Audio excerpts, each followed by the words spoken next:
సర్వేశ్వరా తండ్రి కుడి ప్రక్క కూర్చున్నవారా స్తుతుడైన సర్వేశ్వరా తండ్రి కుడి ప్రక్క కూర్చున్నవారా లోక పాప పరిహారార్థం లోక పాప పరిహారార్థం ఇలలో వెలసిన మా ప్రభువా ఇలలో వెలసిన మా ప్రభువా gloria gloria gloria gloria gloria gloria gloria gloria మహిమ మహిమ పరలోక దేవులకు మహిమ మహిమ పరలోక దేవులకు భూలోక ప్రజలందరికీ శాంతి కలుగునుగాక భూలోక ప్రజలందరికీ శాంతి కలుగునుగాక త్రిత్వైక సర్వేశ్వరా పరిశుద్ధమా ప్రభువా త్రిత్వైక సర్వేశ్వరా పరిశుద్ధమా ప్రభువా స్పిరితు శాంతుతో కలిసున్నవారా స్పిరితు శాంతుతో కలిసున్నవారా ఆనక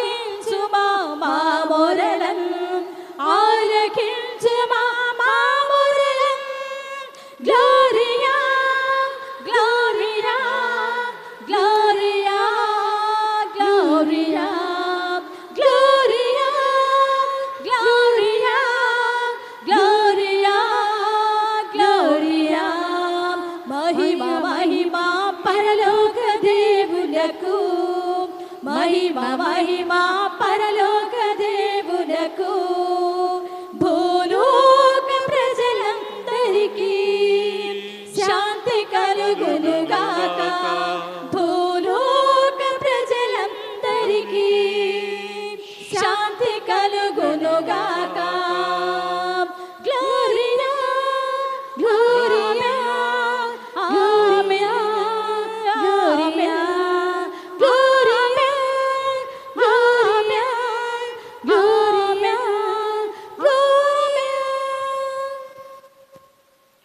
ప్రార్థించుదాము. సర్వశక్తి గలవో సర్వేశ్వర, మీ దాసులకు స్వర్గానపు అనుగ్రహ వరములను ప్రసాదించమని మేము బతిమాలి కొనుచున్నాము. పవిత్ర కన్య అయిన మరియమాత జన్మము నాడు ఆమె పుత్రుని జననము ద్వారా రక్షణ పొందిన వారిని శాంతితో నింపుము. మీతోనూ పవిత్రాత్మతోనూ కలిసి యుగయుగములు జీవించుచు పరిపాలించు మానాథుడును మీ కుమారుడని యేసుక్రీస్తు ద్వారా ఈ మనవి చేయుచున్నాము.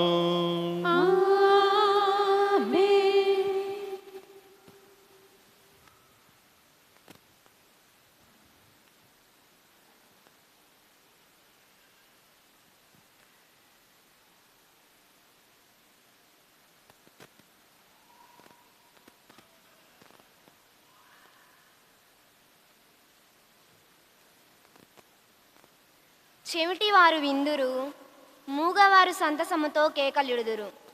మొదటి పఠనము యెషయా గ్రంథము 35వ అధ్యాయము 4వ వచనం నుండి 7వ వచనం వరకు. ప్రభు ఇట్లు పలుకుచున్నాడు, మీరు ధైర్యము తెచ్చుకొనుడు, భయపడకుడు. శత్రువులకు ప్రతీకారము చేయుటకు, విరోధులను శిక్షించి మిమ్ము కాపాడుటకు మీ దేవుడు వచ్చుచున్నాడు అని మీరు నిరుత్సాహంతో చెందిన వారితో నుడువుడు. అప్పుడు గ్రుడ్డివారు చూతురు, చెవిటివారు విందురు, కుంటివారు లేడివలే గంతులు వేయుదురు, మూగవారు సంతసముతో కేకలిడుదురు. మరుభూమిలో ఏరులు పారును, ఎండిన నేల సరస్సగును, మాడిన నేలలో నీటి బుగ్గుల పుట్టును. పూర్వము నక్కలు వసించిన పొదలలో తుంగలు జమ్ములు ఎదుగును. ఇది ప్రభువు వాక్కు.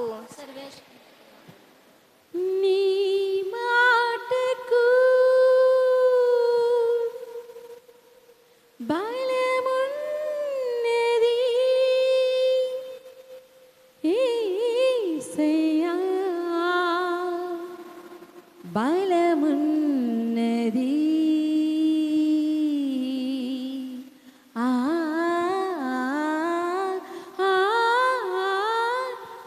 సానిసా పామ పామ పా సానిసా పామ పామ పా. నీ మాటకు బలమున్నది యేసయ్యా, యేసయ్యా బలమున్నది. నీ మాటకు బలమున్నది యేసయ్యా, యేసయ్యా బలమున్నది. గలిలయ సంద్రమందు పయనంబునా ఒకనాడు తుఫాను చెలరేగెనే. గలిలయ సంద్రమందు పయనంబునా ఒకనాడు తుఫాను చెలరేగెనే. ఒకే మాటతో గద్దించగా, ఒకే మాటతో గద్దించగా గాలియు అలలు శాంతించెను, గాలియు అలలు శాంతించెను. నీ మాటకు, నీ మాటకు బలమున్నది యేసయ్యా, యేసయ్యా బలమున్నది. యేసయ్యా, యేసయ్యా బలమున్నది. మరణించిన ఒక చిన్నారితో తల్లి తాకుమీ అని అన్నావుగా. మరణించిన ఒక చిన్నారితో తల్లి తాకుమీ అని అన్నావుగా. నీ స్వరము ఆ చెవి సోకంగనే, నీ స్వరము ఆ చెవి సోకంగనే చిన్నారి లేచి కూర్చుండెను, చిన్న ఉండెను. ఆహా నీ మాటకు బలమున్నది యేసయ్యా యేసయ్యా బలమున్నది యేసయ్యా యేసయ్యా బలమున్నది.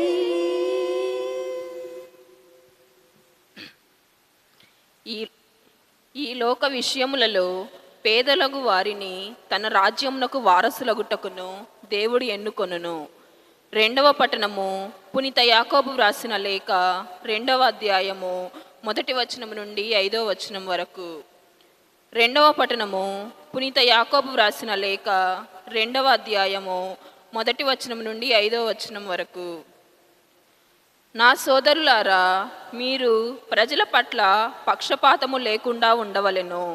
మీరు మహిమోపేతుడగు యేసుక్రీస్తు ప్రభువునందు విశ్వాసము గలవారు కదా. వ్రేలికి బంగారు ఉంగరము మంచి దుస్తులు ధరించిన ధనికుడు ఒకడు మీ సమావేశమున ప్రవేశించిననుకొనుడు. చింపిరి గుడ్డలు ధరించిన ఒక పేదవాడు కూడా ప్రవేశించిననుకొనుడు. ఈ ఉన్నతాసనమును అలంకరింపుడు అని మంచి దుస్తులు ధరించిన వ్యక్తితో ఎక్కువ మర్యాదగను నీవు అక్కడ నిలువుము, లేదా ఇక్కడ నా పాదపీఠమునకు సమీపముగా నేలపై కూర్చుందుము అని పేదవానితోనూ పలుకరాదు. అట్లనినచో మీలో మీరు వర్గములు సృష్టించిన వారును దుర్బుద్ధితో న్యాయ నిర్ణయములు చేయువారును అగుదురు. నా ప్రియ సోదరులారా, ఆలకింపుడు. ఈ లోక విషయములలో పేదలగు వారిని విశ్వాసమున భాగ్యవంతులుగా ఉండుటకును తన రాజ్యమునకు వారసులగుటకును దేవుడు ఎన్నుకొనును. తనను ప్రేమించు వారికి ఆ రాజ్యము వాగ్దానమునర్చెను. ఇది ప్రభుని వాక్కు. సర్వేశ్వరికి వందనము. 490 కొత్త పుస్తకం 490 490. సత్యవచనం నిత్యవచనం మనకు రక్షణనిచ్చే దివ్యవచనం. సత్యవచనం నిత్యవచనం మనకు రక్షణనిచ్చే దివ్యవచనం. నాడు నేడు అంతటా అన్నిటా జీవిస్తున్న దివ్యవచనం. నాడు నేడు అంతటా అన్నిటా జీవిస్తున్న దివ్యవచనం. హల్లెలూయా హల్లెలూయా హల్లెలూయా హల్లెలూయా హల్లెలూయా హల్లెలూయా హల్లెలూయా హల్లెలూయా. సత్యవచనం నిత్యవచనం మనకు రక్షణనిచ్చే దివ్యవచనం. సత్యవచనం నిత్యవచనం మనకు రక్షణనిచ్చే దివ్యవచనం. చెవులకు ఇంపైన వచనం, కనులకు దీప్తినిచ్చే వచనం.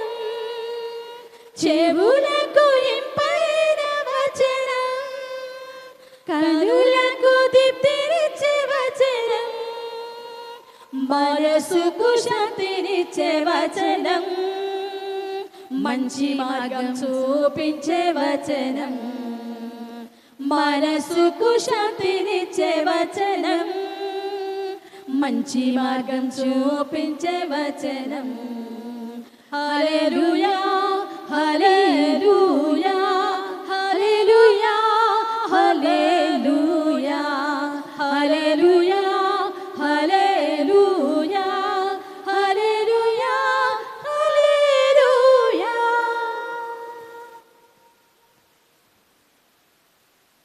ఏలిన వారు మీతో ఉందురుగాక. పునీత మత్తయి గారు రాసిన శుభవార్తలోని భాగము.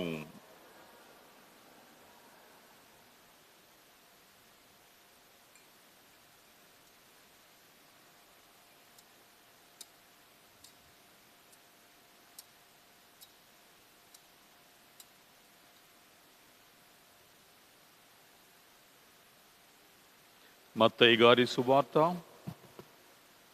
1వ అధ్యాయము వచనాలు 18 నుంచి 23 వరకు. మత్తయి గారి సువార్త 1వ అధ్యాయము వచనాలు 18 నుంచి 23 వరకు. యేసుక్రీస్తు పుట్టుక రీతి ఎట్టిదనా, ఆయన తల్లి అయిన మరియమ్మకు యోసేపుతో వివాహమైనది. కానీ వారు ఇరువురును కాపురము చేయకముందే పవిత్రాత్మ ప్రభావము వలన మరియమ్మ గర్భము ధరించినది. ఆమె భర్తయగు యోసేపు నీతిమంతుడగుటచే మరియమ్మను బహిరంగముగా అవమానింప ఇష్టము లేక రహస్యముగా పరిత్యజించుటకు నిశ్చయించుకొనెను. యోసేపు ఇట్లు తలంచుచుండగా ప్రభువు తోట కలలో కనిపించి, దావీదు కుమారుడవగు యోసేపు, నీ భార్య అయిన మరియమ్మను స్వీకరించుటకు భయపడవలదు. ఏలయనా ఆమె పవిత్రాత్మ ప్రభావమున గర్భము ధరించినది. ఆమె ఒక కుమారుని కనును, నీవు ఆయనకు యేసు అను పేరు పెట్టుము. ఏలయనా ఆయన తన ప్రజలను వారి పాపముల నుండి రక్షించును అని చెప్పెను. ఇదిగో, కన్య గర్భము ధరించి ఒక కుమారుని కనును, ఆయనను ఇమ్మానుయేలు అని పిలిచెదరు అని ప్రవక్త మూలమున ప్రభువు పలికినది నెరవేరునట్లు ఇదంతయు సంభవించెను. ఇమ్మానుయేలు అనగా దేవుడు మనతో ఉన్నాడు అని అర్థము. ఇది క్రీస్తు సువిశేషము. సహోదరి సహోదరులారా, ఈరోజు మనం మరీ తల్లి పుట్టినరోజుని కొనియాడుతూ ఉన్నాం. మరీ తల్లి అనేటువంటి ఆమె చాలా వరకు చాలా సామాన్యమైనటువంటి స్త్రీ అయినప్పటికీ అసాధారణమైనటువంటి జీవితం ద్వారా, అసాధారణమైనటువంటి ఎన్నిక ద్వారా దేవునిచే మనందరిచే కూడా ఆమె కీర్తించబడుతూ ఉంది, గౌరవించబడుతూ ఉన్నది. మరి ఎందుకు ఈమె అసాధారణమైనటువంటి స్త్రీ అంటే, ఈమె దేవుని కుమార్తె, యేసు ప్రభుని యొక్క తల్లి, పవిత్రాత్మ దేవుని వధువు. అటువంటి పవిత్రురాలైనటువంటి మరీ తల్లి జన్మదినోత్సవాన్ని మనం కొనియాడుతూ ఉన్నాం. మరి పరిశుద్ధ గ్రంథంలో ఎక్కడా కూడా మరీ తల్లి యొక్క పుట్టుక గురించి మనకి తెలియచేయలేదు. కానీ అనేకమైనటువంటి సువిశేషాలు ఉన్నాయి. 4 సువిశేషాలు మాత్రమే ఉన్నప్పటికీ అనేక మంది సువిశేషాన్ని రచించినట్లుగా మరి చర్చి విశ్వసిస్తూ ఉన్నది. కానీ ఈ 4 సువిశేషాలను మాత్రమే పరిశుద్ధ గ్రంథంలో కెనానికల్గా రాయబడి ఉన్నాయి. మరి మిగతా వాటిని అన్నిటిని కూడా ట్రెడిషన్గా భావిస్తూ ఉన్నది. ఆ విధంగా మనం గనక గమనించినట్లయితే పునీత థామస్ గాస్పెల్ అని, పునీత పేతురు గారు రాసినటువంటి సువిశేషమని, మేరీ మగ్దలా రాసినటువంటి సువిశేషమని, పునీత యాకోబు గారు రాసినటువంటి సువిశేషమని, ఇవన్నీ అనేకమైనటువంటి సువిశేషాలను చర్చి ట్రెడిషన్గా భావిస్తూ వాటిలో ఉన్నటువంటి గొప్ప గొప్ప విషయాల గురించి బోధిస్తూ ఉన్నది. మనం కనుక గమనించినట్లయితే పునీత థామస్ గారు రాసినటువంటి సువిశేషంలో క్రీస్తు ప్రభు యొక్క బాల్యం గురించి మనందరికీ కూడా ఎక్కువ విశేషాలను తెలియచేస్తూ ఉన్నది.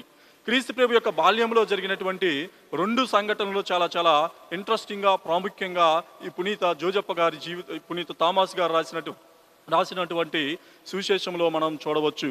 మొట్టమొదటిది ఏమిటి అంటే, బాలయేసుగా ఉన్నటువంటి ఆయన మట్టిని తీసుకొని బొమ్మలను తయారు చేస్తూ ఉంటాడు.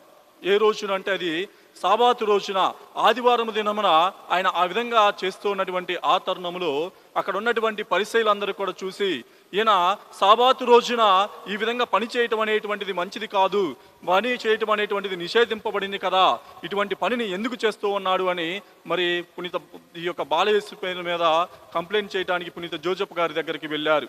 వెళ్ళినప్పుడు ఆ విషయాన్ని విన్నటువంటి జోజప్ప గారు పరిగెత్తుకుంటూ వచ్చి బాలయేసును అడుగుతూ ఉన్నారు. ఏంటి, నువ్వేం చేస్తూ ఉన్నావు అని అడుగుతూ ఉన్నప్పుడు, నేను ఇక్కడ ఉన్నటువంటి పక్షులతో ఆడుకుంటూ ఉన్నాను అని అక్కడ బాలయేసు సమాధానం ఇచ్చాడు అంట. అయితే ఇవన్నీ కూడా మట్టి బొమ్మలు కదా, ఈ మట్టితో నువ్వు బొమ్మను తయారు చేస్తూ ఉన్నావు, ఆ తయారు చేయటం అనేటువంటిది ధర్మశాస్త్రం నిషేధించబడింది కాబట్టి నువ్వెందుకు ఆ విధంగా చేస్తూ ఉన్నావు అని అడిగినప్పుడు, లేదు నేను ఈ పక్షులతో ఆడుకుంటూ ఉన్నాను అని సమాధానం ఇచ్చాడు. కాబట్టి ఆ పక్షులకి మరి వాయువుని ఆయన శ్వాసను ఊదినప్పుడు వాటికి జీవం వచ్చి ఆ పక్షులు కూడా ఎగిరిపోయాయి అంట. ఇది ఒక విషయం అనేటువంటిది పునీత థామస్ గారు రాసినటువంటి సువిశేషంలో మనకు తెలియచేస్తూ ఉన్నది. మరి రెండో విషయాన్ని మనం గమనించినట్లయితే ఈ సువిశేషంలో రాయబడినటువంటిది ఏమిటి అంటే, బాలయేసు అనేక మంది చిన్నారి బిడ్డలతో ఆడుకుంటూ ఉన్నప్పుడు ఒక వ్యక్తి ఎవరో నెట్టడం ద్వారా కింద పడిపోయి మరణిస్తాడు. మరణించినటువంటి సమయంలో ఆ మరణించినటువంటి వారి తల్లిదండ్రులు, బంధువులు వీళ్ళందరూ కూడా వచ్చి అక్కడ బాలయేసుని నిందిస్తూ ఉంటారు. మరి అక్కడ ఉన్నటువంటి బిడ్డలందరూ కూడా ఏమని చెప్తారు అంటే, ఈయన బాలయేసు నెట్టడం ద్వారానే కింద పడిపోయి మరణించాడు అని వాళ్ళందరూ కూడా చెప్తూ ఉన్నప్పుడు బాలయేసు మాత్రం నేను కాదు, నేనేమి చెయ్యలేదు అని ఆయన చెప్తూ ఉంటాడు. అటువంటి సమయంలో మరణించినటువంటి బిడ్డ తల్లిదండ్రులు అడుగుతూ ఉంటారు, దీనికి రుజువు ఏమిటి, సాక్ష్యం ఏమిటి అని అన్నప్పుడు, అదిగో మరణించినటువంటి ఆయన అడగండి, ఆ బిడ్డను అడగండి చెప్తాడు అని అంటే, మరణించినటువంటి ఆయన ఏ విధంగా లేస్తాడు, మరి మరణించినటువంటి వ్యక్తిని మేము ఎలా అడుగుతాము అని వారు ప్రశ్నిస్తూ ఉన్నారు. మరి అటువంటి సమయంలో మీరు అడగండి, ఆయనే సమాధానం చెప్తాడు అన్నప్పుడు వారు 2-3 సార్లు ఆ విధంగా విన్న తర్వాత వెళ్ళి అక్కడ ఉన్నటువంటి పడిపోయినటువంటి వ్యక్తి దగ్గరికి వెళ్ళి, నిన్ను ఎవరు నెట్టారు అన్నప్పుడు చనిపోయినటువంటి ఆ బాలుడు లేచి నిలబడి, నన్ను బాలయేసు కాదు నెట్టింది అని సమాధానం ఇస్తూ ఉన్నాడు అంట. ఈ విధంగా బాలయేసుకు సంబంధించినటువంటి అనేకమైనటువంటి బాల్యంలో జరిగినటువంటి విషయాలన్నిటినీ కూడా పునీత థామస్ గారి యొక్క సువిశేషంలో లెక్కింపబడ్డాయి. మరి తల్లి జననం గురించి పునీత యాకోబు గారు రాసినటువంటి సువిశేషంలో లెక్కింపబడ్డాయి. ఏ విధంగా అంటే, అన్న జ్వాకీం అనేటువంటి వారు మరి తల్లి యొక్క తల్లిదండ్రులని, వారు ఎంతో విశ్వాసపరులని, వారికి ఎంతో మరి దేవుడు ధనంతో అంటే సిరి సంపదలతో వారిని ఆశీర్వదించాడు అని, ఆ విధంగా ఆశీర్వదించిన తర్వాత కానీ వారికి ఒక లోటు అనేటువంటిది ఉంది. బిడ్డలు అనేటువంటి వారు ఎన్ని సంవత్సరాలకు కూడా కలగలేదని, వారు ఆ బిడ్డల కొరకు ఎప్పుడూ కూడా ప్రార్థిస్తూ ఉన్నారు అని ఈ యొక్క యాకోబు గారు రాసినటువంటి సువిశేషంలో మనకు తెలియచేయబడుతూ ఉన్నది. అటువంటి సమయంలో ఆ రోజుల్లో ఉన్నటువంటి ఆనవాయితీ ప్రకారం ఎవరైతే బిడ్డలు కావాలి అని కోరుకుంటూ ఉన్నారో వారందరూ కూడా ప్రతి సంవత్సరం కూడా 2 తెల్లని గొర్రెపిల్లను తీసుకొని వెళ్ళి దేవాలయంలో సమర్పిస్తూ ఉండేవారు. ఆ విధంగా దేవాలయంలో గొర్రెపిల్లను సమర్పిస్తున్నటువంటి తరుణంలో ఆయన చూసినటువంటి వృద్ధుడైనటువంటి జాకీమును చూసినటువంటి ఆయన అక్కడ ఉన్నటువంటి యాజకుడు అంటూ ఉన్నాడు, నువ్వు ఎంతో వృద్ధుడివి, ఇన్ని సంవత్సరాలు నీకు బిడ్డలు జన్మించలేదు అంటే నువ్వు శాపగ్రస్తుడివి, అందుకే దేవుడు నీకు బిడ్డలను ఇవ్వలేదు, కాబట్టి నేను నీ కానుకలను స్వీకరించను, వెళ్ళిపో అని చెప్తారు. ఆ విధంగా విచారంతో వెళ్ళిపోతూ ఉన్నటువంటి తరుణంలో దేవదూత ప్రత్యక్షమయ్యి, నువ్వు దిగులు పడకు, భయపడకు, నీకు బిడ్డ జన్మిస్తూ ఉంటుంది అని దేవదూత మరి వాగ్దానం చేయటం జరుగుతూ ఉంది. అదేవిధంగా భర్త కోసం ఇంటి దగ్గర ఎదురు చూస్తున్నటువంటి అన్నమ్మ గారు కూడా బిడ్డ కోసం ప్రార్థిస్తూ ఉంటుంది. నాకు కూడా సంతానం కలిగితే ఎంత బాగుండు అని ప్రార్థిస్తున్నటువంటి ఆ తరుణంలో దేవదూత ప్రత్యక్షమయ్యి, ఇదిగో నీకు బిడ్డ జన్మిస్తూ ఉంది అని పలికినప్పుడు ఆ మాటలకు ఆమె ఎంతో సంతోషించి, నాకు గనక బిడ్డ జన్మిస్తే ఆ జన్మించినటువంటి బిడ్డను నేను దేవునికే సమర్పిస్తాను అని అంటూ ఉంది. కాబట్టి ఆ విధంగా పుట్టినటువంటి ఆ బిడ్డ మరియా అని పేరు పెట్టడం జరుగుతూ ఉంది. ఆ పేరు పెట్టిన తర్వాత, మరియా అని పేరు పెట్టిన తర్వాత మరి దేవాలయంలో సమర్పించాలి కాబట్టి మొట్టమొదటి సంవత్సరం వారు అనుకున్నారు, తల్లి ఒక అవసరం అనేటువంటిది బిడ్డకు కావాలి కాబట్టి మన దగ్గరే ఉంచుకుందాం అనుకున్నారు. 2వ సంవత్సరం దేవాలయంలో సమర్పించాలి అని అనుకున్నప్పుడు చిన్న బిడ్డ కాబట్టి మరి దేవాలయంలో సమర్పిస్తే తల్లిదండ్రుల కోసం ఎదురు చూస్తూ ఉంటుంది, ఏడుస్తూ ఉంటుంది, మరి వాళ్ళు కనిపించకపోతే దిగులు పడుతూ ఉంటుంది. కాబట్టి ఈ 2వ సంవత్సరం కూడా వద్దు, 3వ సంవత్సరం మనం ఇద్దాము అని అనుకుంటూ ఉంటారు. ఎందుకు అంటే దేవునికి సమర్పించడం మరీ తల్లిని వారికి ఇష్టం ఉండదు. ఎందుకంటే లేక కలిగినటువంటి సంతానం పవిత్రురాలు కాబట్టి వారందరూ కూడా ఆమెను అల్లారు ముద్దుగా ఇంటిలో పెంచుతూ ఉంటారు. అపవిత్రమైనటువంటిది ఏది తాకకూడదని, అపవిత్రమైనటువంటి నేలను కూడా తాకకూడదని ఆ తల్లిదండ్రులు ఇద్దరూ కూడా మరీ తల్లిని చూసుకుంటూ ఉండేవారు. అందుకే వారి ఇంటిలోనే ఒక చిన్న చేపల్లాగా ఏర్పాటు చేసి అందులో మరీ తల్లిని పెంచుతూ ఉండేవారు. మరి ఆ విధంగా 3 సంవత్సరాల తర్వాత దేవుడికి ఇచ్చినటువంటి వాగ్దానాన్ని వాళ్ళు నిలబెట్టుకోవాలి కాబట్టి మరీ తల్లిని దేవాలయానికి తీసుకొని వెళ్తూ ఉన్నారు. వెళుతున్నటువంటి సమయంలో వారు ఏడుస్తూ ఉన్నారు. ఆ విధంగా ఏడుస్తున్నటువంటి ఆ సమయంలో వారు అనుకుంటూ ఉన్నారు, ఒకవేళ మరీ తల్లిని దేవాలయంలో సమర్పించిన తర్వాత, ఈ బిడ్డను దేవాలయంలో సమర్పించిన తర్వాత ఆ బిడ్డ గనక ఏడిస్తే వెనకకి తిరిగి మన వైపు చూసి వస్తే మనం ఇంటికి తీసుకొని వెళ్దాం, ఒకవేళ ఏడవకుండా దేవాలయంలో గనక వెళితే దేవునికి సమర్పించి మనం వెళ్ళిపోదాము అని నిర్ణయాన్ని తీసుకున్నారు. కాబట్టి అటువంటి సమయంలో అక్కడ దేవాలయంలో సమర్పించినప్పుడు ఆ బిడ్డ ఎంతో సంతోషంగా ఆనందంగా దేవాలయంలోనికి వెళ్ళిపోతూ ఉంది. తల్లిదండ్రులను పట్టించుకోదు, అదేవిధంగా తల్లిదండ్రుల వైపు చూసి ఏడవటం అనేటువంటిది చెయ్యదు. కాబట్టి ఆ విధంగా ఎంతో సంతోషంగా ఆమె దేవుని బిడ్డ కాబట్టి, దేవాలయంలోకి అర్పించబడినటువంటి ఆమె కాబట్టి ఆమె దేవాలయంలో దేవునికి ఎక్కువ ప్రాముఖ్యతను ఇస్తూ ఉంటుంది. మరి మనం గనక గమనించినట్లయితే ఈ అన్నాజాకీములు సంతానం కోసం పడినటువంటి ఆరాటం, ఆవేదన, మానసిక శోభ అనేటువంటిది మనందరి జీవితాలలో కూడా కొన్నిసార్లు చూస్తూ ఉంటాం. ఎందుకంటే బిడ్డలు లేనప్పుడు పడేటువంటి తపన, బిడ్డలు లేనప్పుడు కలిగేటువంటి బాధ అనేటువంటిది వర్ణాతీతం. ఎందుకంటే చూటిపోటి మాటలు, సరైనటువంటి గౌరవాన్ని బిడ్డలు గనక ఇవ్వకపోతే, బిడ్డలు గనక లేకపోతే ఆ విధంగా ఇక్కడ సొసైటీ అనేటువంటిది వారిని వర్ణాతీతంగా ట్రీట్ చేస్తూ ఉంటుంది. కాబట్టి ఈ అన్నా జాకీముల యొక్క ప్రార్థనని మనకి పూర్వవేదంలో ఉన్నటువంటి అన్నా ప్రార్థనను మనకి గుర్తుకు చేసుకొని వస్తూ ఉంది. 1 శామ్యూయేలు గ్రంథము 1వ అధ్యాయం 12-13 వచనాలలో చూస్తే ఇక్కడ అన్న సంతానం కోసం దేవుణ్ణి ప్రార్థిస్తూ ఉంటుంది. దేవుణ్ణి ప్రార్థిస్తూ ఉన్నప్పుడు కేవలం ఆ పెదవులు మాత్రమే కదులుతూ ఉంటాయి, కానీ నోటి నుండి మాట రాదు.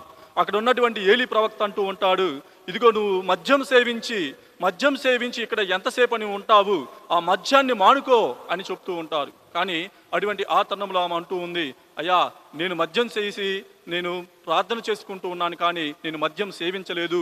నాకు సంతానం కోసం నేను ఎదురు చూస్తూ ఉన్నాను, నాకు బిడ్డను ప్రసాదించమని నేను ప్రార్థిస్తూ ఉన్నాను అని చెప్పినప్పుడు అక్కడ అద్భుత రీతిలో ఏలీ ప్రవచనం అనేటువంటిది నెరవేరుతూ ఉంది. ఇదిగోమ్మా నీకు బిడ్డ జన్మిస్తాడు అని చెప్పినప్పుడు ఎంతో సంతోషంగా ఆ బిడ్డను మరి జన్మించటం, ఆ బిడ్డను దేవునికి అర్పించడం జరుగుతూ ఉంది. కాబట్టి అన్నా ప్రార్థన చేసింది ఒక బిడ్డ కోసం, కానీ దేవుడు ఒక ప్రవక్తని ఇచ్చాడు. అంటే ప్రవక్త ఎలాంటి ప్రవక్తనంటే రాజులను సైతం అభిషేకించేటువంటి ఒక గొప్ప ప్రవక్తను దేవుడిచ్చినట్లుగా మనం గమనించవచ్చు. మరి అదేవిధంగా జకరయా, ఎలిజబెత్తమ్మ వీరిరువురు కూడా సంతానము లేకుండా గొడ్రాలుగా వారు జీవిస్తున్నటువంటి ఆ తరుణములో ప్రభు అద్భుత రీతిలో మరి ఒక బిడ్డను ప్రసాదిస్తూ ఉన్నారు. ఎటువంటి బిడ్డ అంటే యేసుక్రీస్తు ప్రభువుకు సైతం బాప్తిజం ఇచ్చినటువంటి వ్యక్తి బాప్తిజ యోహాను. అదేవిధంగా పూర్వ వేదానికి నూతన వేదానికి బ్రిడ్జ్ అయినటువంటి ఆయన ఈ బాప్తిజ యోహాను. మరి క్రీస్తు ప్రభు యొక్క మార్గాన్ని ఏర్పాటు చేసేటువంటి వ్యక్తి ఈ బాప్తిజ యోహాను. కాబట్టి వారు ప్రార్థన చేసింది ఒక బిడ్డ కోసమే, కానీ దేవుడు ఒక అద్భుతమైనటువంటి గొప్ప ప్రవక్తను ఇచ్చినట్లుగా మనం చూస్తూ ఉన్నాం. మరి మౌనికమ్మ గారు కూడా బిడ్డ పరివర్తన కోసం 17 సంవత్సరాలు ప్రార్థన చేసింది. మరి ఆ 17 సంవత్సరాల ప్రార్థనకు గాను దేవుడిచ్చినటువంటి సమాధానం ఏమిటి అంటే ఆయనను బిషప్గా చేసింది, అటు తర్వాత వేద పండితుడిగా చేసింది, అన్నిటికీ మించి కూడా ఒక గొప్ప పునీతునిగా మలుచుకుంది. కాబట్టి ఈ విధంగా ఈ అన్నా జాకీములు కూడా వారు ప్రార్థన చేసింది దేనికోసం అంటే సంతానం కోసం, ఒక బిడ్డ కోసం మాత్రమే వారు ప్రార్థన చేశారు. కానీ దేవుడు ఒక గొప్ప బిడ్డను, దేవునికి తల్లి అయినటువంటి బిడ్డనే వారి యొక్క గర్భములో పుట్టేటట్లుగా దేవుడు ఆశీర్వదించాడు. అంటే వారు అనుకున్నటువంటిది ఆలోచనకి, మరి అదేవిధంగా వారు ఆశించిన దానికంటే, వారు కోరుకున్న దానికంటే వారు తనివిని అరగనటువంటి గొప్ప బహుమతిని దేవుడు వారికి ప్రసాదించాడు. కాబట్టి ఈ యొక్క అన్నా జాకీముల ద్వారా దేవుడు ఇచ్చినటువంటి వాగ్దానాన్ని నెరవేర్చుకున్నాడు దేవుడు. ఏమిటి అంటే ఆయన ఇచ్చినటువంటి మొట్టమొదటి వాగ్దానము ఆదికాండం 3వ అధ్యాయం 15వ వచనంలో నీకును స్త్రీకిని, నీ సంతతికిని స్త్రీ సంతతికిని తీరన వైరము కలుగును అని తెలియజేస్తూ ఉన్నది వాక్యము. అంటే అక్కడ ఈ యొక్క స్త్రీ సంతతి వారు నీ తలను చితగొట్టెదరు అని ప్రభు వాగ్దానం చేస్తూ ఉన్నారు. కాబట్టి ఆ వాగ్దానం అనేటువంటిది అన్నమ్మ జాకీముల ద్వారా పరిపూర్తి అయినట్లుగా మనం చూస్తూ ఉన్నాం. ఎవరు ఆ స్త్రీ అంటే మరియ తల్లి, ఎవరు ఆ సంతానము అంటే క్రీస్తు భగవానుడు. కాబట్టి క్రీస్తు ప్రభు సాతాను యొక్క తలను చితగొట్టుటకు ఆమె ద్వారా జన్మించెను అని మనమంతా కూడా చూస్తూ ఉన్నాం. కాబట్టి ఆమె ఒక గొప్ప బిడ్డగా, మరి స్త్రీలందరిలోకెల్లా ఆశీర్వదింపబడినటువంటి ఆమెగా, అనుగ్రహాలతో నింపబడినటువంటి ఆమెగా, జన్మ పాపమే సోకనటువంటి గొప్ప బిడ్డను దేవుడు వారిద్దరికీ కూడా ఇచ్చారు. కాబట్టి మనం కూడా మన జీవితాలలో అనుకుంటూ ఉంటాం, ఈ సమయంలో మనం ఏదైనా సరే కోరుకున్నప్పుడు ఆ కోరిక నెరవేరినప్పుడు మనం దిగులు పడుతూ ఉంటాం, చింతపడుతూ ఉంటాం. కానీ ఆ కోరిక అనేటువంటి దానికంటే కూడా దేవుడు బహుశా సమయాన్ని ఎందుకు తీసుకుంటున్నాడు అంటే శ్రేష్టమైనటువంటి దాన్ని మనం అడిగిన దానికంటే కూడా గొప్పదాన్ని ఇవ్వటానికి అయి ఉండవచ్చు, లేకపోతే ఇది అనుకూలమైనటువంటి సమయం కాకపోవచ్చు, లేదా ఇంతకంటే కూడా నీకు ఏదైనా సరే గొప్ప మేలుని చెయ్యాలి అని దేవుడు భావించవచ్చు. కాబట్టి ఈ విధంగా మనం కూడా మన జీవితాల్లో గమనించినట్లయితే ఈ విధంగా మనం మన జీవితాలలో కొన్నిసార్లు ప్రభు యొక్క గొప్ప మేలుల్ని మనం కూడా మన జీవితాల్లో పొందుతూ ఉంటాం. కాబట్టి ఈ విధంగా మనం కనుక గమనించినట్లయితే మరియ తల్లిని ఒక కన్యగా దేవుడు సృష్టించాడు. మరి మనం కనుక గమనించినట్లయితే సంఖ్యాకాండం 30వ అధ్యాయం 5-6 వచనాలలో మనం చూస్తే అక్కడ కన్య అయినటువంటి వారు ఏదైనా సరే వాగ్దానాన్ని చేసినప్పుడు ఆ వాగ్దానాన్ని నిలబెట్టుకోవచ్చు. కానీ ఆ వాగ్దానానికి గనక తండ్రి అంగీకరించకపోతే దాన్ని నిలబెట్టుకోవాల్సినటువంటి అవసరం లేదు అని పరిశుద్ధ గ్రంథం బోధిస్తూ ఉన్నది. అటు తర్వాత ఆ వాగ్దానాన్ని గనక వివాహం చేసుకున్న తర్వాత భర్తకు గనక తెలిస్తే ఆ భర్త ఆ వాగ్దానాన్ని మరి అంగీకరించకపోతే దాన్ని పాటించాల్సినటువంటి అవసరం లేదు అని పవిత్ర గ్రంథం మనకి బోధిస్తూ ఉన్నది.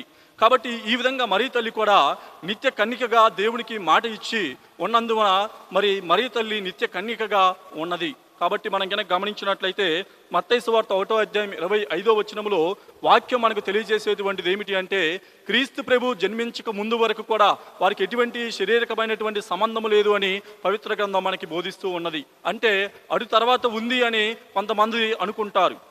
కానీ వాస్తవానికి మరియ తల్లి కన్యక కాబట్టి ఆ కన్యక ఎప్పుడైతే వివాహం అనేటువంటి జరిగిందో ఆ సమయం నందునే ఆ రోజే వారు శారీరకంగా కలిసి ఉండాలి.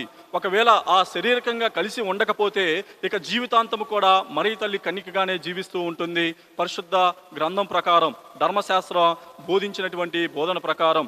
కాబట్టి వారికి వివాహం జరిగిన తర్వాత కూడా ఎటువంటి శారీరకమైనటువంటి సంబంధము లేదు అని మనకి పవిత్ర గ్రంథమే బోధిస్తూ ఉన్నది. ఎందుకు అంటే నీతివంతుడైనటువంటి యోసేపు గారు పవిత్రాత్మ వధువును అదేవిధంగా పవిత్రాత్మ నివాస స్థలమైనటువంటి ఒక స్త్రీని ఆయన తాకుడికి ఏ విధంగా లేదా అపవిత్రము చేయటానికి ఏ విధంగా ప్రయత్నిస్తూ ఉంటాడు అని మనమంతా కూడా ధ్యానించవచ్చు. కాబట్టి ఈ విధంగా మరియ తల్లి గొప్ప పవిత్రమైనటువంటి వ్యక్తిగా మనందరికీ తెలియచేస్తూ ఉన్నది.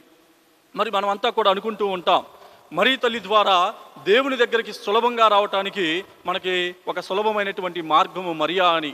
దేవుని దగ్గరికి ఎవరైనా రావచ్చు, కానీ దేవుని దగ్గరికి సులభంగా రావాలి అంటే మరియ ద్వారా రావాలి అని ప్రభు మనకి తెలియచేస్తూ ఉన్నారు. ఎందుకంటే తల్లి ద్వారా మనం ఏదైనా సరే కోరుకున్నప్పుడు ఆ కోరిక అనేటువంటిది నెరవేరుతూ ఉంటుంది. మరి తల్లి ఎక్కడైతే ఉంటుందో అక్కడ అన్నీ కూడా సమృద్ధిగా మనకి లభిస్తూ ఉంటాయి.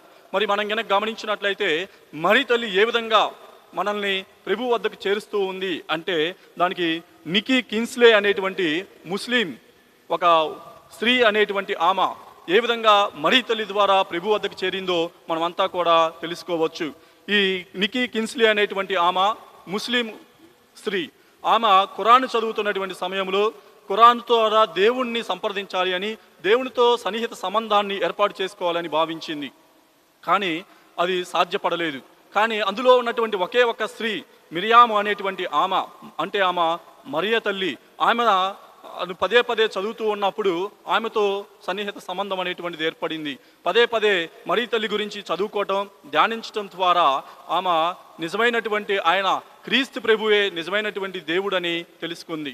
మరి అటు తర్వాత తెలుసుకున్న తర్వాత ఆమె యుఎస్ఏకి వెళ్ళిన తర్వాత భర్త కుటుంబం పెట్టేటువంటి ఆ కష్టాలను బాధలను అనుభవించడం కష్టమవుతున్నటువంటి ఆ తరుణంలో ఆమె యుఎస్ఏకి వెళ్ళిన తర్వాత అక్కడ ఒక ప్రొటెస్టెంట్ చర్చిలోకి వెళ్ళినప్పుడు అందరూ కూడా ఆరాధిస్తూ ఉన్నారు, దేవుణ్ణి స్తుతిస్తూ ఉన్నారు. అటువంటి ఆ సమయంలో అక్కడ ఉన్నప్పుడు ఏదో తెలియనటువంటి వెలితి. ఎందుకంటే అక్కడ మరియ తల్లిని వారు గౌరవించరు కాబట్టి ఆమె తన మనసులో అనుకుంది, అమ్మా నీ ద్వారా నేను రక్షణ పొందాను, నీ ద్వారా నేను నిజమైనటువంటి క్రీస్తుని నేను తెలుసుకున్నాను, కానీ నీవు లేనటువంటి ఈ సంఘములో నువ్వు ఎంత సాధ్యమో. కాబట్టి ఆమె ఎంతో విచారముతో ఆ చర్చిని విడిచిపెట్టి వెళ్ళిపోయింది. అది తర్వాత తన స్నేహితురాలను సంప్రదించినప్పుడు ఆ స్నేహితురాలు ద్వారా తెలుసుకున్నటువంటిది ఏమిటి అంటే ఆమె క్యాథలిక్ అని. ఆ క్యాథలిక్ చర్చికి మరి వీక్ డేస్లో వెళ్ళినప్పుడు కేవలం ఒక గురువు మాత్రమే ఉండటం, దివ్య పూజాబుల్ని సమర్పించడం, 2-3 మాత్రమే ఉన్నప్పుడు ఆమె ఎంతో చక్కని అనుభూతిని పొందింది. ఎందుకంటే క్యాథలిక్ సంఘంలో మరియ తల్లి అనేటువంటి వారిని గౌరవిస్తారు కాబట్టి మరియ తల్లి ద్వారా సులభంగా క్రీస్తు ప్రభువును చేరుకోవచ్చు అని మరి ఆమె భావించింది. కాబట్టి ఆ విధంగా తన యొక్క జీవితాన్ని మార్చుకొని ఒక ముస్లింగా ఉన్నటువంటి ఆమె క్యాథలిక్గా మారి అనేక దేశాలు తిరిగి అనేకమైనటువంటి పుస్తకాలను రాసి దేవుని యొక్క సువార్తను బోధిస్తూ ఉన్నది. మరి ఈ విధంగా మనం గమనించినట్లయితే కానాపెల్లి సమస్యలో కూడా ఆ సమస్యను ప్రభు వద్దకు తీసుకుని వెళ్ళి ఆ సమస్యను ఎంత చక్కగా పరిష్కరించిందో మనమంతా కూడా గమనించవచ్చు. మరి అదేవిధంగా యేసుక్రీస్తు ప్రభు మరణించిన తర్వాత అపోస్తులందరూ కూడా చెల్లాచెదురైనప్పుడు వారందరినీ కూడా ఒక త్రాటిపైకి తీసుకొని వచ్చి దేవుని దగ్గరికి చేర్చినట్లుగా మనం మరియ తల్లిని గమనించవచ్చు.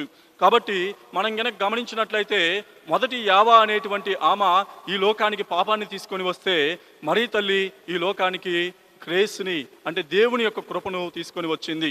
కాబట్టి మనం గనక ఈమె రక్షణ ప్రణాళికలో మనల్ని అందరినీ కూడా ఏ విధంగా నడిపిస్తూ ఉంది అని గనక ధ్యానం చేసినట్లయితే మొదటి యావా పాము మాటను విశ్వసించింది, కానీ మరియ తల్లి గాబ్రియేలు దూత మాటను విశ్వసించింది. మరి అవిధేయత వలన యావా మనందరికీ కూడా పాపాన్ని తీసుకొని వస్తే మరి మరియ తల్లి విధేయత వలన మనందరికీ కూడా దేవుని కృపను తీసుకొని వచ్చింది. మరి యావా సంతానం అనేటువంటిది పాపపు సంతానము అయితే మరియ తల్లి సంతానము ఈ లోకానికే రక్షకుడు. మరి దేవుని విశ్వసించడంలో యావా విఫలమైతే దేవుణ్ణి విశ్వసించడంలో మరియ తల్లి సంపూర్ణమైనటువంటి విశ్వాసం ద్వారా అనుగ్రహ పరిపూర్ణురాల నీకు శుభము అని చెప్పినప్పుడు ఆమె ఇచ్చినటువంటి మాటను వాగ్దానానికి ఆమె చెప్పినటువంటి మాట, ఇదిగో నీ చిత్తము చొప్పున జరుగునుగాక అని ఆమె చెప్పింది. అవిధేయత వలన ఏవా మనందరికీ కూడా మరణాన్ని తీసుకొని వస్తే విధేయత ద్వారా మనందరికీ రక్షణను నిత్య జీవానికి మార్గానికి దారిని మరియ తల్లి మనకు చూపిస్తూ ఉన్నది. అన్ని జీవులకు తల్లి యావా అయితే ఎవరైతే క్రీస్తు ప్రభుని విశ్వసిస్తూ ఉంటారో వారందరికీ కూడా మరియ తల్లి తల్లిగా మనం కొనియాడుతూ ఉన్నాం. కాబట్టి ఈ విధంగా మరియ తల్లి అనేక సార్లు అనేక దర్శనాలలో మనకు చూపించడం ద్వారా మనకు తెలియజేసేది ఏమిటి అంటే మన యొక్క విశ్వాసాన్ని బలపరచడానికి మన యొక్క రక్షణ ప్రణాళికలో ఇంకా మరియ తల్లి భాగస్థురాలు అని తెలియజేయడం కొరకు మరియ తల్లి ఇంకా మనకు దర్శనాల ద్వారా తెలియజేస్తూనే ఉన్నది. మనం గమనించినట్లయితే 1531 సంవత్సరంలో మెక్సికో నగరంలో సెయింట్ జువాన్ డియాకి దర్శనమిచ్చింది. అక్కడ దర్శనమిచ్చినప్పుడు మరియ తల్లి చెప్పినటువంటి మాట ఆయనతో, ఇదిగో నేను నీ తల్లిని నేనున్నాను కదా, ఎందుకు నీవు బాధపడుతున్నావు, నేనున్నాను కదా అని చెప్పినటువంటి మాట. అదేవిధంగా లూర్దు మాత దర్శనంలో ఫ్రాన్సిస్, లూసీ, జెసింతాలకు దర్శనమిచ్చి అక్కడ జరిగేటువంటి విపత్తుల గురించి వివరించింది మరియ తల్లి. మరి అదేవిధంగా స్పెయిన్లో గర్దబందల్ అనేటువంటి ఒక ప్రాంతంలో 4 బాలికలకు దర్శనం ఇచ్చింది. మరి అన్నిటికంటే ఈజిప్టులో కూడా మరి 1968, 1971 సంవత్సరాలలో ఈ 3 సంవత్సరాలలో అనేక సంవత్సరాల పాటు అనేక రోజులుగా ఆమె దర్శనమిచ్చింది అని మనందరికీ కూడా రుజువు చేయబడుతూ ఉన్నది. మరి ఈ రుజువు అనేటువంటిది ఎక్కువగా బయటికి రాలేదు. ఎందుకు అంటే వీరు ఎక్కువగా మహమ్మద్ దేశానికి అంటే ముస్లింకి సంబంధించినటువంటి దేశము. రెండవది వచ్చేసరికి వీరు ఆర్థడాక్స్కి చెందినటువంటి సంఘము కాబట్టి ఈ యొక్క దర్శనం గురించి ఎక్కువగా మనకి బోధింపబడలేదు. కాకపోతే అటు తర్వాత పరిశుద్ధ పాపు గారు అక్కడికి పంపించి అది వాస్తవమా తెలుసుకో అని చెప్పినప్పుడు అది వాస్తవం అని రూఢీకరించారు. ఎందుకంటే ఆ 3 సంవత్సరాల పాటు అనేక మంది ఆ యొక్క గొప్ప దర్శనాన్ని వీక్షిస్తూనే ఉన్నారు. మరి ఆ విధంగా ఈజిప్ట్ ప్రెసిడెంట్ అయినటువంటి గమల్ అద్బుల్ నాజర్ అనేటువంటి ఆయన కూడా ఈ దర్శనాన్ని చూశారు. అంతకుముందు క్రైస్తవులను ఇబ్బంది పెట్టేటువంటి ఆయన, వేధించేటువంటి ఆయన ఆ దర్శనాన్ని చూసిన తర్వాత క్రైస్తవుల పట్ల తన యొక్క మనసును మార్చుకొని వారిని ప్రేమతో చూసుకుంటున్నారు అని తెలియచేస్తూ ఉన్నారు. మరి ఆ విధంగా 3 సంవత్సరాలు కంటిన్యూస్గా మరియ తల్లి కనిపిస్తూ ఉన్నది. ఈ దర్శనం ఎలా జరిగింది అంటే అక్కడ ఉన్నటువంటి ఫరక్ మహమ్మద్ అనేటువంటి ఆయన ఒక మెకానిక్, గుడి ముందు ఎదురుగా ఉండేటువంటి ఒక మెకానిక్. అయితే గుడి దేవాలయంపై ఉన్నటువంటి డోముపై ఒక స్త్రీ ఉన్నప్పుడు ఆ స్త్రీని చూసి ఆమె సూసైడ్ చేసుకోవటానికి ఎక్కింది అనుకొని భ్రమలో ఉండి చనిపోవద్దు, సూసైడ్ చేసుకోవద్దు అని కింద నుండి కేకలు వేస్తూ ఉన్నాడు. ఆ కేకలు వేస్తున్నటువంటి ఆ తరుణంలో అక్కడ ఉన్నటువంటి అందరూ కూడా చూశారు. చూసినప్పుడు అది ఒక గొప్ప వెలుగుగా కనిపిస్తూ ఉన్నది. ఆ తర్వాత ఆమె ఎటువంటి ఆధారం లేకుండా నిలబడ్డట్లు, మరి అదేవిధంగా ఆమె మోకరిస్తూ ఉన్నట్లు, నవ్వుతూ ఉన్నట్లు, ప్రార్థన చెప్తున్నట్లు ఆ విధంగా దర్శనంలో మరి వారు అందరూ కూడా చూస్తూ ఉన్నారు. కాబట్టి ఈ యొక్క దర్శనం గురించి మనం కనుక గమనించినట్లయితే యూట్యూబ్లో కనుక మనం కొడితే ఈ దర్శనాలన్నిటి గురించి కూడా మనకి చక్కగా వివరణ అనేటువంటిది ఇస్తూ ఉన్నది. కాబట్టి అనేకమైనటువంటి దర్శనాలు మరియ తల్లి మనందరికీ ఎందుకు ఇస్తూ ఉంది అంటే ఆమె రక్షణ ప్రణాళికలో ఇంకా నేను భాగస్థురాలనని మనందరికీ తెలియజేస్తూ ఉన్నది. అంతేకాదు మన యొక్క విశ్వాసాన్ని బలపరచడానికి కూడా ఆమె మనకు తెలియజేస్తూ ఉన్నది. మరి కట్రపాడులో కూడా ఆమె రక్త కన్నీరుని కార్చడాన్ని మనం చూస్తూ ఉన్నాం. ఈ రక్త కన్నీరు కార్చడం అనేటువంటిది మరి మనందరి కొరకు, మనం మారు మనసు పొందటానికి, మనం చేసేటువంటి పాపాలను మన్నించడానికి, మన అందరి కొరకు అన్నప్పుడు బహుశా నాకు ఎటువంటి మార్పు అనేటువంటిది కనిపించలా. కానీ ఆమె కన్నీరును చూసి ఆమె ఏడుస్తున్నటువంటిది నా పరివర్తన కోసము అని నేను అనుకున్నప్పుడు నాలో కొంచెం బాధ అనేటువంటిది కలిగింది. కాబట్టి మరీ తల్లి ప్రతి ఒక్కరూ కూడా, ప్రతి విశ్వాసి కూడా బలపరచడానికి, రక్షణలో నేను ఇంకా భాగస్థురాలనైనే ఉన్నాను అని తెలియచేయటం కొరకు అనేక దర్శనాల ద్వారా మరీ తల్లి మనకు రుజువు చేస్తూ ఉన్నది. ఇక చివరగా మరి ఈ సంతానమాత చేసినటువంటి గొప్ప అద్భుతం గురించి నేను మీకు తెలియచేయాలి అనుకుంటున్నాను. నేను సెలవులు ఇచ్చినప్పుడల్లా ఎక్కువగా పాతిరెడ్డిపాలెంలో ఉంటూ ఉంటాను. పాతిరెడ్డిపాలెంలో ఉన్నప్పుడు అక్కడ ఫాదర్ వాళ్ళ తమ్ముడు ఇక్కడ గుడి ఇనాగ్రేషన్ అనేటువంటిది జరిగినప్పుడు, బ్లెస్సింగ్ అనేటువంటిది జరిగినప్పుడు ఫాదర్ ఇచ్చినటువంటి కార్డును తీసుకొని వెళ్ళాడు. ఫాదర్ ఇచ్చినటువంటి కార్డు అక్కడ అదేవిధంగా గిఫ్ట్స్ ఇచ్చినప్పుడు తీసుకొని వెళ్ళినప్పుడు ఆ కార్డు సంతానమాత ప్రార్థన అనేటువంటిది ఉంది. అయితే ఆ ఫాదర్ గారి వాళ్ళ తమ్ముడు భార్య, ఫాదర్ నేను ఇది తీసుకుంటాను అని చెప్పి ఆమె తీసుకొని వెళ్ళింది. తీసుకొని వెళ్ళిన తర్వాత రోజు కూడా ప్రార్థన చేసుకుంటూ ఉండేది. వారికి వివాహమై దాదాపుగా 5-6 సంవత్సరాలు అయింది. కానీ అనేక సార్లు మరి గర్భస్రావం అనేటువంటిది జరగటం, వారు బాధపడుతూ ఉన్నటువంటి సమయంలో ఆ యొక్క కార్డును చూసుకొని రోజు కూడా ఆమె ప్రార్థన చేసుకుంటూ ఉండేది. మరి ఆ విధంగా ప్రార్థన చేసుకుంటూ ఉన్నప్పుడు దేవుడు ఒక గొప్ప అద్భుత రీతిలో ఆమె గర్భాన్ని నిలుపుకోవడం జరిగింది. అదేవిధంగా ఒక మగబిడ్డ అనేటువంటి బిడ్డ జన్మించడం జరిగింది. ఇది నేను చూసింది, అదేవిధంగా ఫాదర్కి తెలుసు, అక్కడ పాతిరెడ్డిపాలెం విచారణ గురువులకి తెలుసు. ఈ విధంగా మరీ తల్లి అనేకమైనటువంటి అద్భుతాలను మన యొక్క జీవితాలలో చేస్తూ ఉంది. కాబట్టి మరీ తల్లి ద్వారా క్రీస్తు వద్దకు మనం సులభంగా చేరుకోగలుగుతాం. అదేవిధంగా మన రక్షణ వలయంలో ఇంకా కూడా ఆమె మన కొరకు ప్రార్థిస్తూ మనకు సహకరిస్తూ ఉంది అని విశ్వసిస్తూ ఆమె మధ్యత్వ ప్రార్థన ద్వారా మన జీవితాలను ప్రభువుకి సమర్పించుకుందాం. అందరం లేచి నిలబడి మన యొక్క విశ్వాసమును ప్రకటించుదాము. పరలోకమును భూలోకమును సర్వేశ్వరి నేను విశ్వసించున్నాను, అతని యొక్క యేసుని మన యొక్క నాథుడైన యేసుక్రీస్తునాను ఇతడు పవిత్ర ఆత్మ నా గర్భమై కనిమరి నుండి పుట్టెను. పోస్పుల అతని అధికారములోనే పట్టుబడి శిలువ మీద కొట్టబడి సమాధిలో ఉంచబడెను. కోసం మనవి చేయమని స్త్రీ సభ మనల్ని ఆహ్వానిస్తూ ఉన్నది. ఈ పవిత్రమైనటువంటి సమయంలో మనమంతా కూడా విశ్వాసంతో 2 చేతులను జోడించి కళ్ళు మూసుకొని మన యొక్క వ్యక్తిగత అవసరాలను, మన ప్రార్థనా సహాయాన్ని అడిగినటువంటి వారి కోసం ప్రత్యేకంగా ప్రార్థించుదాం. సర్వమును సృష్టించి కాచి కాపాడుతున్న దయగల దేవా, మీకు వేలాది వందనాలు స్తుతులు స్తోత్రములు తండ్రి. మీ తల్లిని మాకు తల్లిగా ప్రసాదించినందుకు మీకు వేలాది వందనాలు స్తుతులు తెలుపుకుంటూ ఉన్నాం. ఈ పవిత్రమైనటువంటి సమయమునందు మేమంతా కూడా మీ తల్లిని గౌరవిస్తూ, మీ తల్లి మధ్యత్వ ప్రార్థనను విశ్వసిస్తూ, మీ తల్లి పట్ల ఎక్కువ గౌరవాన్ని కలిగి ఇంకా ఆమె యొక్క మధ్యత్వ ప్రార్థనా సహాయం ద్వారా మా జీవితాలకు తోడుగా ఉండి నడిపించేటువంటి భాగ్యాన్ని మా అందరికీ కూడా ప్రసాదించండి. దయగల దేవా, ఈ పవిత్రమైనటువంటి సమయంలో ఈ దివ్య పూజాబలిలో పాల్గొంటున్నటువంటి ప్రతి ఒక్క బిడ్డను కూడా ఆశీర్వదించండి. వివాహం జరిగిన తర్వాత సంతానం కోసం ఎదురు చూస్తున్నటువంటి వారందరి కోసం మేము ప్రార్థిస్తూ ఉన్నాం. సంతానం లేక వారు పొందేటువంటి మానసిక వేదన, మానసిక బాధను మీకు తెలియజేసుకుంటూ ఉన్నాం. కాబట్టి వారి యొక్క బాధను, సంతానం లేక అనుభవిస్తున్నటువంటి ఆ యొక్క నిరుత్సాహంతో కూడుకున్నటువంటి వారి యొక్క హృదయాలలో ఉత్సాహమును ప్రసాదించండి.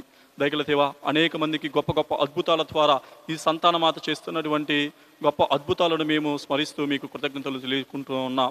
దయగల దేవా, మరి అదేవిధంగా సంతానం కోసం ఎవరైతే వచ్చి ప్రార్థన చేస్తూ ఉన్నారో వారందరికీ కూడా కావాల్సినటువంటి అనుగ్రహాలతో సంతానంతో నింపి నడిపించమని ప్రార్థిస్తూ ఉన్నాం. అదేవిధంగా ఈ దివ్య పూజాబుల్లో పాల్గొన్నటువంటి ప్రతి ఒక్క వ్యక్తిగత అవసరాలను మీకు సమర్పిస్తూ ఉన్నాం. దయగల దేవా, ఎల్లప్పుడూ మా హృదయాన్ని మీకు సమర్పిస్తూ, మా హృదయంలో మిమ్ము గౌరవిస్తూ, మీ తల్లి మధ్యత్వ ప్రార్థనా సహాయం ద్వారా ఎల్లప్పుడూ కూడా మీకు దగ్గరగా ఉండేటువంటి భాగ్యాన్ని ప్రసాదించమని, మేము చేసేటువంటి పాపాలకు పరివర్తన చెందేటువంటి కృపను మాకు ప్రసాదించమని మా నాథుడు మీ కుమారుడైన క్రీస్తు నామమున అడిగి వేడుకొనుచున్నాము తండ్రి. ఆమేన్. కొత్త పుస్తకం 609 2వ చరణం. 609 2వ చరణం కొత్త పుస్తకం.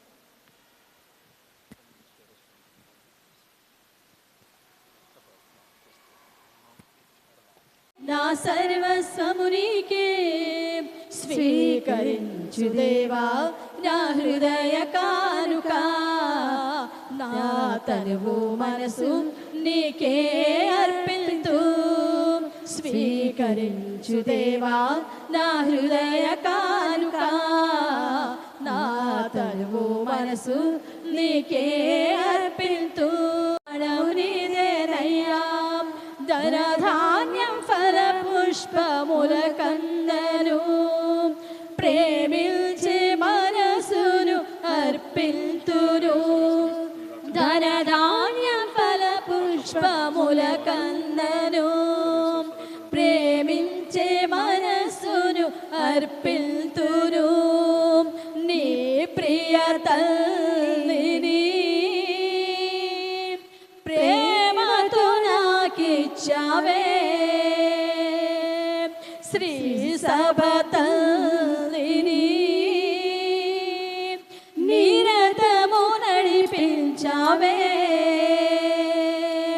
నీ ప్రియ తల్లిని ప్రేమతో నాకిచ్చావే శ్రీ సభ తల్లిని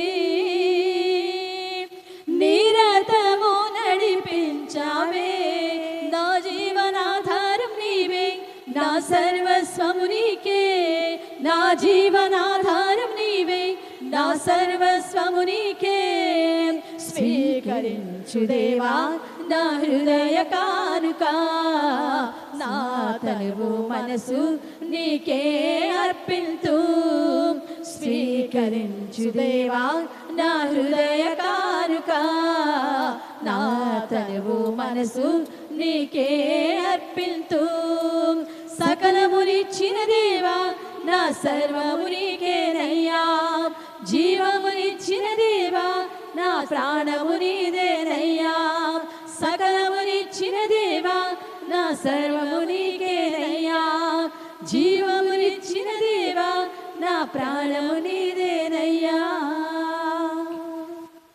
సహోదరి సహోదరులారా, మీరును నేను అర్పించి బలి సర్వశక్తి గలపితైన సర్వేశ్వరునికి అంగీకారమునట్లు ప్రార్థించుదము. ప్రభు తన నామ శ్రీమముల కొరకును మన ప్రయోజనముల కొరకును తన పవిత్ర శ్రీ స్వప్రయోజనముల కొరకును మీ కరుణ ద్వారా ఈ బలిని స్వీకరించుగాక. ఓ సర్వేశ్వర, పవిత్ర కన్య అయిన మరియమాత జన్మదినోత్సవమును సంతోషముతో కొనియాడుచు మా అర్పణమును మీ సమక్షమునకు చేర్చియున్నాము. ఈ కన్యమాత గర్భము నుండి ఉద్భవింప అంగీకరించిన మీ కుమారుని వంశోతారము ద్వారా మాకు శక్తిని వసగమని వినయంతో ప్రార్థించుచున్నాము. మా ప్రభువైన క్రీస్తు ద్వారా ఈ మనవి చేయుచున్నాము. ప్రభువు మీతో ఉండునుగాక. మీ ఆత్మతోను ఉండునుగాక. మీ మనస్సులను ఉన్నతమునకు త్రిప్పుము. ప్రభువు వైపు త్రిప్పి ఉన్నాము. మన దేవుడైన ప్రభువునకు కృతజ్ఞత తెలుపుదాము. కృతజ్ఞత తెలుపుట యుక్తము న్యాయము. ప్రభువైన దేవా, పావన పిత, సర్వశక్తిగల నిత్య సర్వేశ్వర, మేము ఎల్లప్పుడూ నీ చోటను మీకు కృతజ్ఞతా వందనములు చెల్లించుట యుక్తము న్యాయము ధర్మము రక్షణదాయకము. ఈ దినము పరిశుద్ధ కన్య మరియమ్మ జననమును కొనియాడుచు మీ నామమును స్తుతించి సన్నుతించి మహిమపరచుచున్నాము. ఆ మాత పవిత్రాత్మ వరప్రభావమున మీ ఏకైక స్తుతిని గర్భమున మోసెను. తన కన్యత్వపు ఘనతను పోగొట్టుకోకుండా నిత్య జ్యోతియును మా ప్రభువైన యేసుక్రీస్తును ఈ జగతికి ప్రసాదించెను. క్రీస్తు ద్వారా దూతలు మీ మహత్వమును పొగడుచున్నారు, అధిపతులు ఆరాధించుచున్నారు, శక్తివంతులు వణుకుచున్నారు. పరమండలమందలి బలవంతులను ఆనంద పరవశలైన భక్తి జ్వాలికలమును ఏకీభవించి ఉప్పొంగుచు మీ స్తుతులను పాడుచున్నారు. వాళ్ళతో మా స్వరములను ఏకము చేసి మేము దీనభావముతో స్తుతించుట ఎట్లనగా, దళాధిపతియైన సర్వేశ్వరుడు పవిత్రుడు పవిత్రుడు పవిత్రుడు. దళాధిపతియైన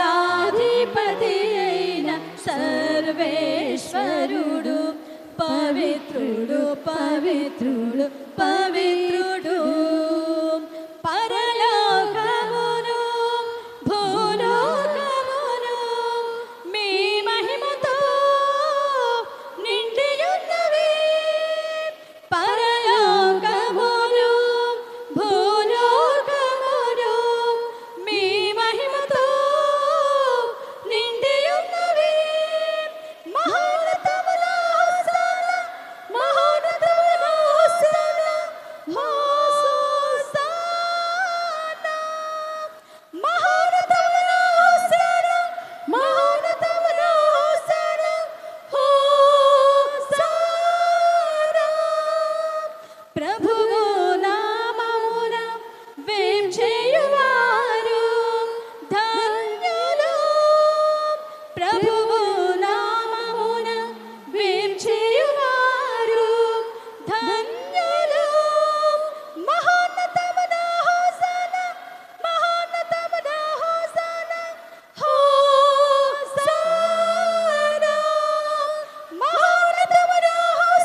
ఓ ప్రభువా, మీరు నిక్కముగా పవిత్రులు, సర్వ పవిత్రతకు ఓటయు మీరే కనుక మీ పవిత్రాత్మ ద్వారా ఈ కానుకలను పరిశుద్ధపరచ బతిమాలుచున్నాము. ఈ విధమున ఇవి మా కొరకు మా ప్రభువైన యేసుక్రీస్తు శరీర రక్తములు అగునుగాక. అతడు శిలువ శ్రమలకు తనను తాను ఇష్టపూర్తిగా అప్పగించుకునినప్పుడు అప్పమునందుకొని మీకు కృతజ్ఞతా వందనములు చెప్పి త్రుంచి శిష్యులకిచ్చుచు ఇట్లనెను, మీరందరూ దీనిని తీసుకొని భుజింపుడు, ఏలైనా ఇది మీ కొరకు అప్పగింపబడనున్న నా శరీరము. ఆరాధనా ఆరాధనా యేసయ్యా ఆరాధనా ఆరాధనా ఆరాధనా యేసయ్యా ఆరాధనా.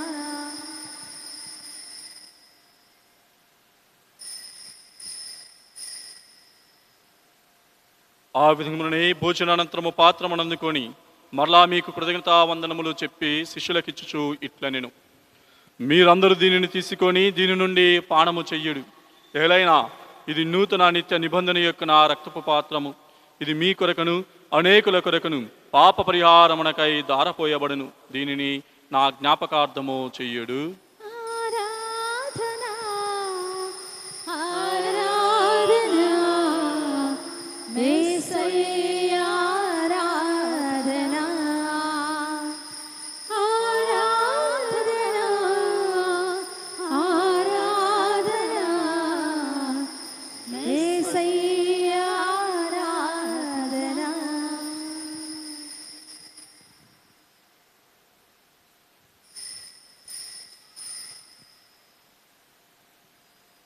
ఇది విశ్వాస రహస్యము. ప్రభువా, మేము మీ మరణమును ప్రకటించెదము,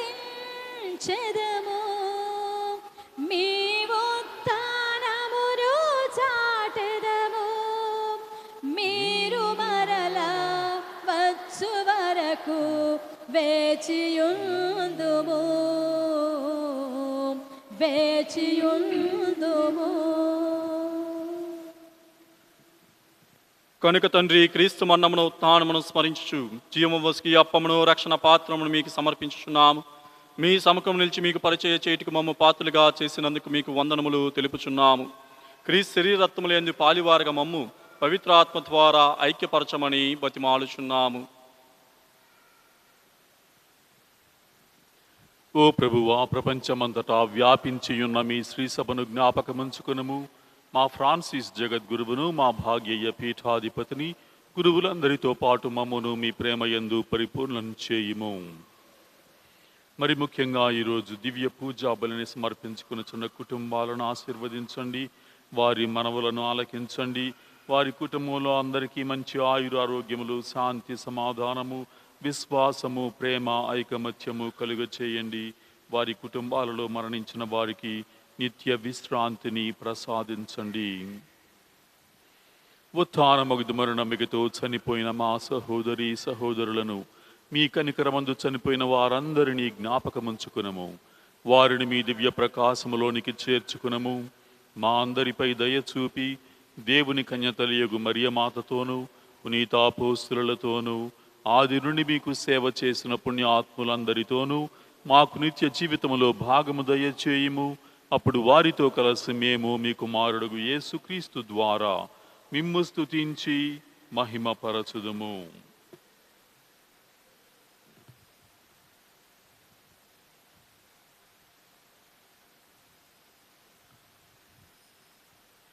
క్రీస్తు ద్వారా, క్రీస్తుతో, క్రీస్తునందు సర్వశక్తి గల పితయైన సర్వేశ్వరా, పవిత్రాత్మతో ఏకమయ్యుండు మీకు యుగ యుగములు గౌరవ మహిమలు కలుగునుగాక.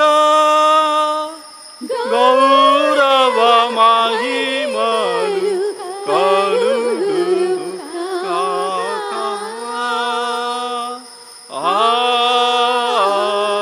ఆమేన్.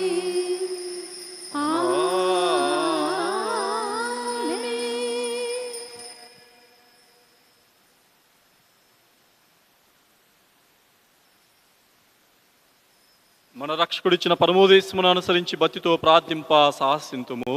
పరలోకమందున్న మా తండ్రి, మీ నామము పూజింపబడుగాక, మీ రాజ్యము వచ్చునుగాక, మీ చిత్తము పరలోకమందు నెరవేరినట్లు భూలోకమందు నెరవేరునుగాక. నానాటికి కావలసిన మా అన్నము మాకు నేటికి అనుగ్రహించు. మా దోపుడిని వారిని మేము మన్నించినట్లు నీవు మన్నింపుము. మమ్మ శోధన యందు ప్రవేశింపనీయక కీడుల నుండి మమ్ము రక్షించుము. ప్రభువా, అన్ని కీడుల నుండి మమ్ము రక్షింపుము. మా ఈ రోజులలో మాకు శాంతిని ప్రసాదింపుము. మీ దయానుగ్రహం వలన పాపము నుండి మమ్ము విముక్తులను చేసి అన్ని కలతల నుండి సర్వదా కాపాడము. మేము మోక్షానందమును మా రక్షకుడైన యేసుక్రీస్తు ఆగమను నిరీక్షించుచుందము. ఏలైనా నిరంతరము మీదే రాజ్యం, మీదే అధికారము, మీదే మహిమ.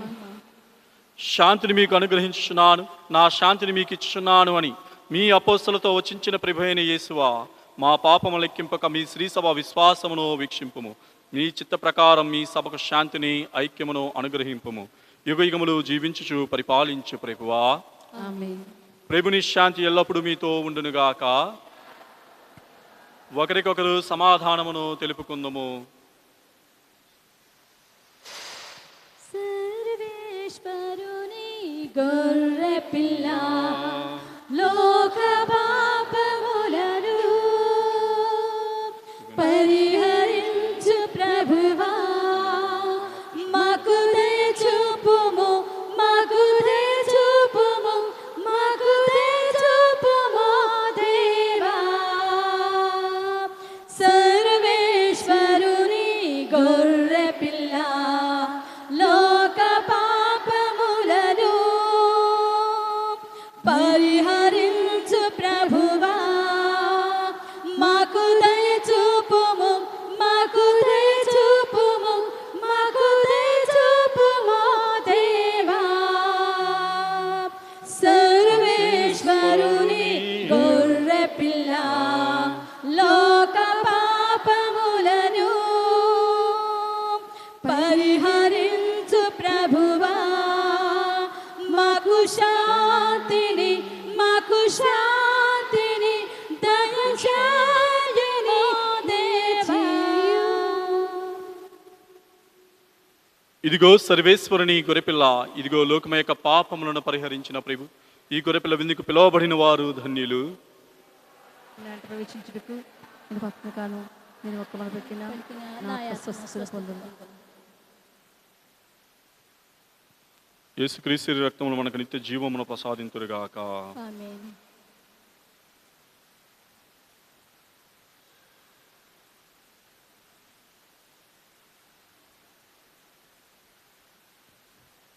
పాత పుస్తకం 570, పాత పుస్తకం 570, కొత్త పుస్తకం 689, 689. కనివిని ఎరుగని విందు, కరుణామయుని విందు, జీవమునసగే విందు, జీవేశుని శుభకర విందు. కనివిని ఎరుగని విందు, కరుణామయుని విందు, జీవమునసగే విందు, జీవేశుని శుభకర విందు. లోకునరారండి జనులారా, వేగమేరారండి ముదమారా. లోకునరారండి జనులారా, వేగమేరారండి ముదమారా. వేగమేరారండి జనులారా, కనివిని ఎరుగని విందు, కరుణామయుని విందు, జీవమునొసగే విందు, జీవేశుని శుభకర విందు. కానా పల్లెలో యేసు చేసిన అద్భుతమైన విందు, తల్లి కోరిక తీర్చిన తనయుని దివ్యమైన ఈ విందు. కానా పల్లెలో యేసు చేసిన అద్భుతమైన విందు, తల్లి కోరిక తీర్చిన తనయుని దివ్యమైన ఈ విందు. మధురమైన విందు ఇది, మరపురాని విందు. మధురమైన విందు ఇది, మరపురాని విందు. కనివిని ఎరుగని విందు, కరుణామయుని విందు జీవమునొసగే విందు జీవేశుని శుభకర విందు కనివిని ఎరుగని విందు కరుణామయుని విందు జీవమునొసగే విందు జీవేశుని శుభకర విందు కనివిని ఎరుగని విందు కరుణామయుని విందు జీవమునొసగే విందు జీవేశుని శుభకర విందు కనివిని ఎరుగని విందు కరుణామయుని విందు జీవమునొసగే విందు జీవేశుని శుభకర విందు జీవమునిచ్చి శక్తి నసుగు ప్రభు యేసుని శరీర విందు రక్షించి రక్షణమునిచ్చు యేసుని రుధిరపు విందు జీవమునిచ్చి శక్తి నసుగు ప్రభు యేసుని శరీర విందు రక్షించి రక్షణమునిచ్చు ప్రభు యేసుని రుధిరపు విందు ఆరగించరండి ప్రభు యేసుని పొందండి ఆరగించరండి ప్రభు యేసుని పొందండి కనివిని ఎరుగని విందు కరుణామయుని విందు జీవమునొసగే విందు జీవేశుని శుభకర విందు కనివిని ఎరుగని విందు కరుణామయుని విందు జీవమునొసగే విందు జీవేశుని శుభకర విందు జీవేశుని శుభకర విందు జీవేశుని శుభకర విందు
निष्कलंक माँ मेरे प्रभु की माँ निष्कलंक माँ मेरी प्रभु की माँ निष्कलंक माँ मेरे प्रभु की माँ निष्कलंक माँ मेरी प्रभु की माँ निष्कलंक माँ मेरे प्रभु की माँ निष्कलंक माँ मेरी प्रभु की माँ धन्य है माँ मेरे प्रभु की माँ धन्य है माँ मेरी प्रभु की माँ धन्य है माँ मेरे प्रभु की माँ धन्य है माँ मेरी प्रभु की माँ धन्य है माँ मेरे प्रभु की माँ धन्य है माँ मेरी प्रभु की माँ वो माँ मेरी वो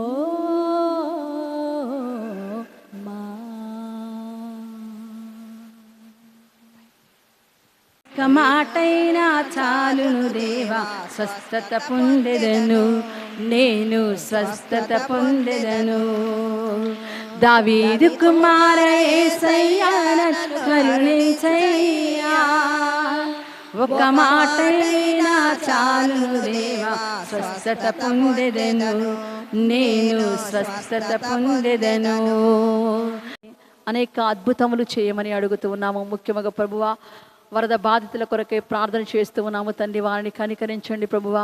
యేసువా ఈ వర్షములను ఆపి నీ కరుణ కటాక్షమును ప్రభు ఈ భూజనులపై చూపమని అడుగుతూ, మరియు వీరు తలంచినటువంటి తలంపులన్నీ కూడా నీకు సమర్పిస్తూ, నజరేడైన యేసు నాథుడా మీ గొప్పదైన నామములు అడిగి వేడుకొనిచున్నాము తండ్రి.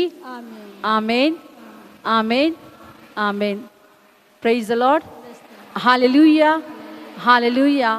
తండ్రి వందనం, తండ్రి స్తోత్రం, తండ్రి మీకే ఆరాధన, తండ్రి మీకే ఘనత. మోకరించుదాం. శిరము యేసు యేసు నీకే మహిమా స్తుతి, యేసు యేసు నీకే ఆరాధన. కుంటి వారికి నడకను ఇచ్చిన యేసు యేసు నీకే మహిమా స్తుతి, యేసు యేసు నీకే ఆరాధన. హల్లే హల్లెలూయా, హల్లెలూయా, హల్లే హల్లెలూయా, హల్లే. అందరం చేద్దాం. హల్లే హల్లెలూయా, హల్లెలూయా, హల్లే హల్లెలూయా, హల్లెలూయా. యేసు యేసు నీకే మహిమా స్తుతి, యేసు యేసు నీకే ఆరాధన.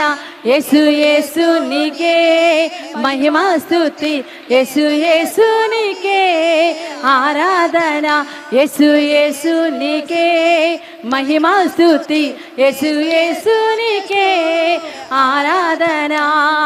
అందులకు చూపును వసగిన యేసు, యేసు యేసు నీకే మహిమా స్తుతి, యేసు యేసు నీకే ఆరాధన. యేసు యేసు నీకే మహిమా స్తుతి, యేసు యేసు నీకే ఆరాధన. అవిటి వారికి కాళ్ళను ఇచ్చిన యేసు, యేసు యేసు నీకే మహిమా స్తుతి, యేసు యేసు నీకే ఆరాధన. యేసు యేసు నీకే మహిమా స్తుతి, యేసు యేసు నీకే చదువా. హల్లెలూయా, హల్లెలూయా, హల్లెలూయా. మాతో ఉన్నవాడా మీకే మహిమా స్తుతి, మంచి కాపరి మీకే మహిమారాధన, మీకే మహిమా స్తుతి. మమ్ము వెన్నంటి ఉన్న దేవా మీకే మహిమా స్తుతి, ఆపదలలో ఆదుకున్న దేవా మీకే మహిమా స్తుతి. అందరం మీకే మహిమా స్తుతి. తగిన దేవా మీకే మహిమా స్తుతి. దయ్యము పట్టిన వారిని విడిపించిన దేవా మీకే మహిమా స్తుతి. మరణించిన లాజరును లేపిన దేవా మీకే మహిమా స్తుతి.